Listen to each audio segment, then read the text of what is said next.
Atal incubation centre అదే startups అన్ని కూడా కదండి. ఎంత మంది అసలు దగ్గర 50కి పైగా కంపెనీలని కొత్తగా ఎంటర్‌ప్రెన్యూర్స్ గా మన క్రియేట్ చేశారు యూనివర్సిటీలో చదువుకుంటున్న స్టూడెంట్స్ ఆల్రెడీ స్టార్టప్స్ కూడా స్టార్ట్ చేసేసారు మేడం.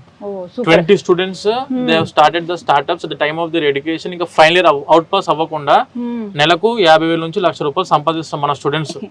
ఒకవేళ వాళ్ళు గనక ఆల్రెడీ మెరిట్ అయి ఉంటే, ఇంటర్ లో బాగా మార్కులు సంపాదించి ఉంటే ఆ సగం ఫీజు కట్టే వాళ్ళేమో వాళ్ళు ఇంకా కూడా వాళ్ళకి ఇంకా ఇదన్నట్టే కదండి, ఆప్షన్ ఉంది. Plus point. ఫైనాన్షియల్ సపోర్ట్ కూడా మన గవర్నమెంట్ ఆఫ్ ఇండియా ద్వారా యూనివర్సిటీ వాళ్ళు అందిస్తున్నారు. ఓకే, చాలా మంది ఈ కంపెనీస్ కూడా చాలా చిన్నవి వాళ్ళ ఐడియా తోటి, కొన్ని అయితే క్లాత్, జైపూర్ లో ఇక్కడ స్పెషల్ గా ఉండేటువంటి కొన్ని షూస్ ఏవైతే ఉంటాయో అవి కొత్తగా తయారు చేసేది ఒక కంపెనీ లాగానే చేశారట.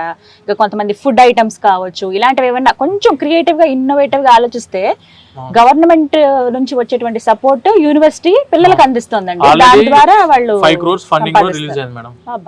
5 crores ఫండింగ్ ఎంత సపోర్ట్ ఇస్తుందో అర్థం చేసుకోవచ్చు. ఫైన్.